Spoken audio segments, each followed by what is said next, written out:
and welcome back to Lewy Body and Mindful Caregiving. I'm Crystal Jakowski, and I'm glad that you're here. Today, I want to talk about the uniqueness of every single person's journey on this horrible ride that we end up going through.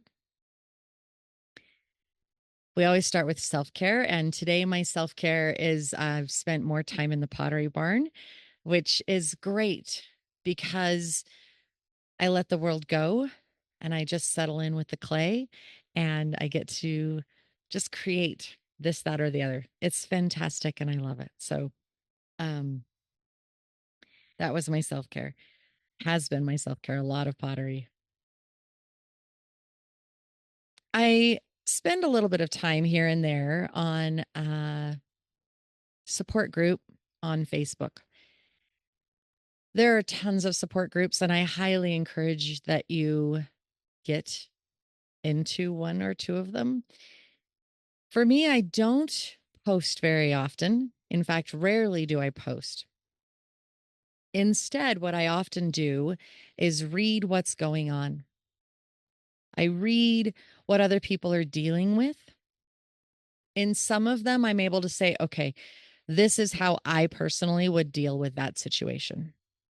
In other ones, I'm like, oh my gosh, what do people suggest that they do in that situation? Because I wouldn't know. And then I just dive into all of the comments to understand it. It's a boon for me because there are these moments where I am relieved that I'm not dealing with the stuff that some of these people are dealing with. And then there are moments that I am heartbroken and can really connect because I'm there and I get it and I see it. And so and then there are other times that I'm like, whew, I wonder if I'm going to end up being in that spot. And at least I know what to do when it comes up.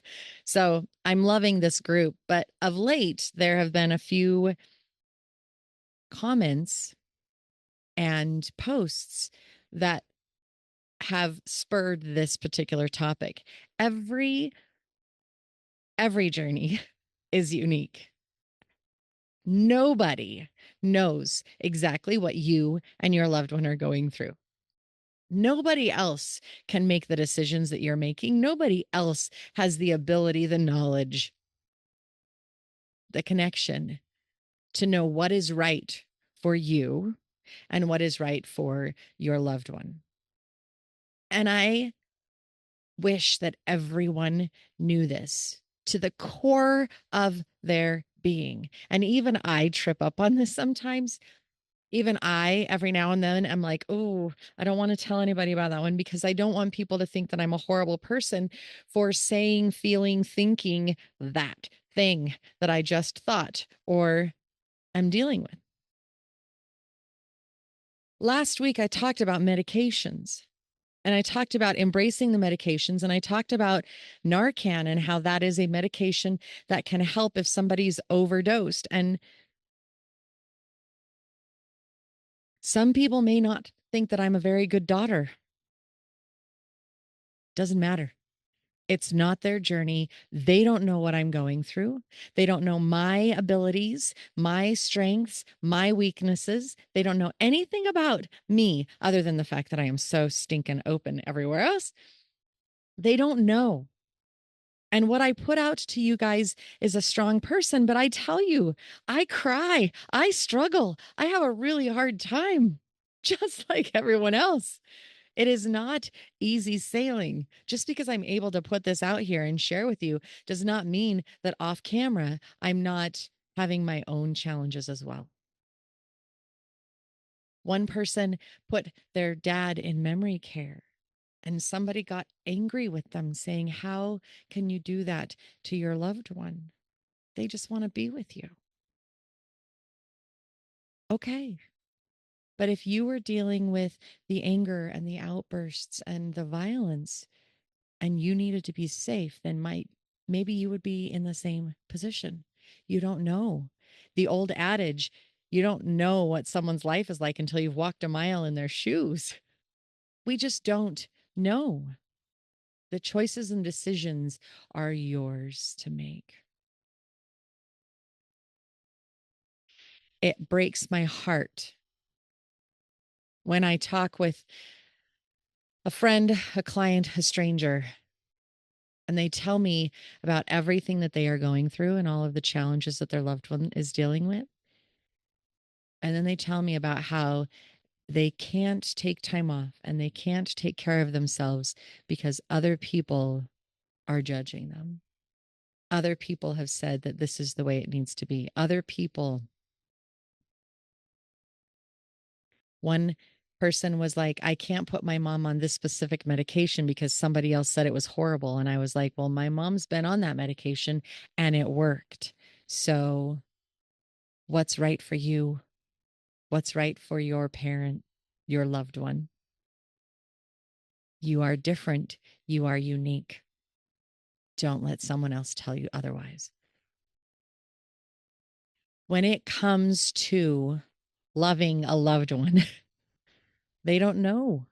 The outside world has no relation, no concept of what your history is, of the dances that you have danced, of the experiences that you have had together. If putting someone in a home is the best thing for you and your loved one, then that's what you need to do. It's entirely possible that your loved one will get better care in a home than what you're able to give, especially if you're burned out and struggling, especially if you're already spread too thin and it's really just difficult to do. Yes, it's sad. Yes, it's heartbreaking. No, we don't really want to do that. And yet, it could be what's in the best interest of everyone involved. Is it difficult? Hell yeah. Is it scary? Yeah.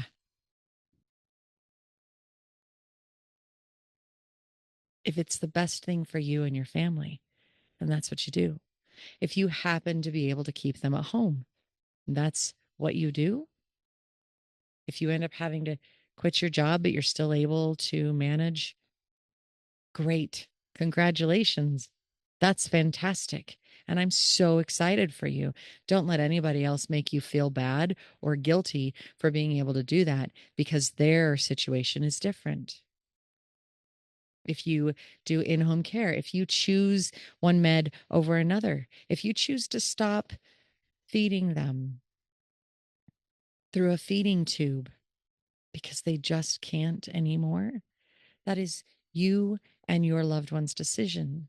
Hopefully, you have talked with them about what they want and what their directives are before they get to that place so that you know, hey, they don't want to be artificially kept alive, whether that's by a feeding tube or an IV or any other way.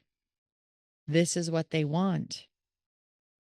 And then you can stand strong knowing that you did what your loved one wanted, not what the rest of the world thinks you need to do or some judgmental ninny over there. This is your experience. This is your loved one's experience. What's right for you is right for you.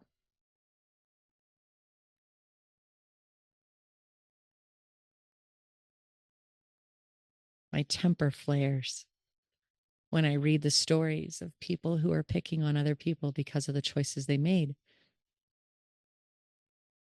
When it comes time and I have to make those difficult decisions, it will be difficult for me to not be worried about what other people think. It will be difficult for me to say, this is right. And I have to stand on that truth. My mom has high blood pressure. It's a new development. And her doctor said, we need to treat this. And I said, we're not going to treat this.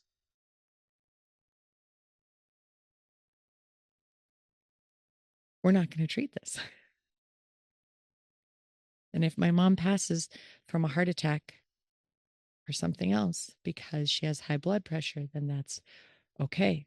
Because we are at that point where She's declining again. She's more forgetful. She doesn't want 24-hour care. We've talked about her directives. Now, my mom doesn't know that she has high blood pressure and that we're not treating it. She just doesn't know. And that's okay. She doesn't need to know because she would stress and she would worry. So what's best for me and my mom is for me to just manage this on her behalf.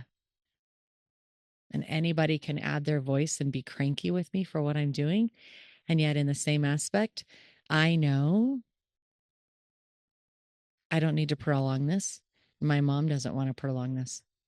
My mom has told me several times that she wishes she would just go to sleep and not wake up. Why would I continue prolonging that? Why would I do everything I can to keep her on this earth? Why would I add more artificial life sustaining measures? Let her go. But that's my choice. And your choice might be something completely different. And that's okay. Do what's right for you. Do what's right for your loved one. And hold firm, knowing that you are doing the best that you can with what you have, with the support system that you have around you, and with the knowledge that you have. If you haven't already and you're early on this journey, I highly, highly, highly recommend that you talk to your loved ones about what they want and why. Why do they want that? Because understanding the intentions behind those thoughts are just as important. For example, if someone says, if I'm a vegetable, keep me alive for 6 months, and if I don't come back, then you can go ahead and pull the plug. Okay, got it. My husband said, if I end up in a wheelchair and I can't, like, if I end up paralyzed,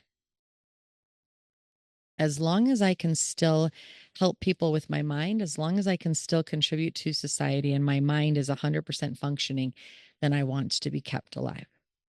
That's what I want. If I am in a coma and it's most likely that I will come out of this and be okay, then that's what I want you to do, to keep me alive, even if I'm going to be paralyzed, because I want to contribute to society. Okay, I understand why that is. Someone else says, I am a 30-year-old DNR.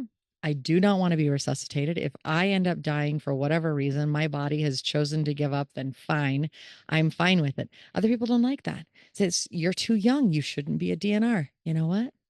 That's how I feel. Why do you feel that way? Because if my body is shutting down, I don't want to force myself to stay alive.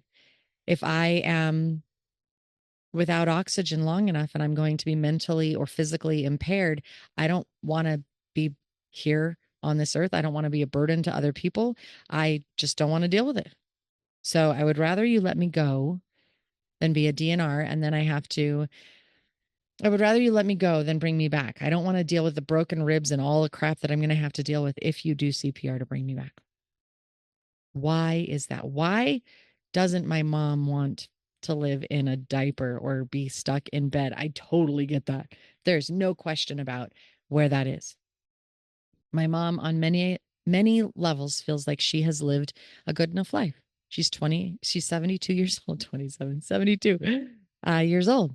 This is where she's at. She's like, I'm good. I wish I wasn't dealing with this. I'm angry about having to, and I wish that I would just fall asleep and not wake up.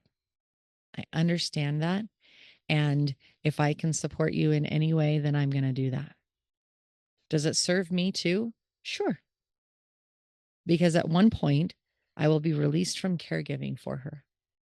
And that in and of itself will be a double-edged sword that I will have to deal with. All of those other people out there that are judging, they're not the ones that have to deal with your choices. They're not the ones that have to deal with your decisions for your loved one. You are. So if you feel okay and you feel relief, and if you feel in your heart and in your gut that this is the path that you need to do for you, then I highly encourage you to do that. Know that I'm on your team. Know that I agree that this is a unique journey for each and every person dealing with it. And in that unique journey, you have to make unique decisions. There is no cookie cutter answer to this, there is no black and white. It's all gray and what works for you. I'll get off my soapbox now. I'll send every one of you a ton of love and ton of support and a ton of encouragement, because it's not easy and you are a hero for doing what you're doing. You are a hero to that loved one who needs that extra support and they can't do it themselves. You're amazing and you are a gift. So thank you for being that person. Thank you for helping them out. Come back next week. Until then, take care.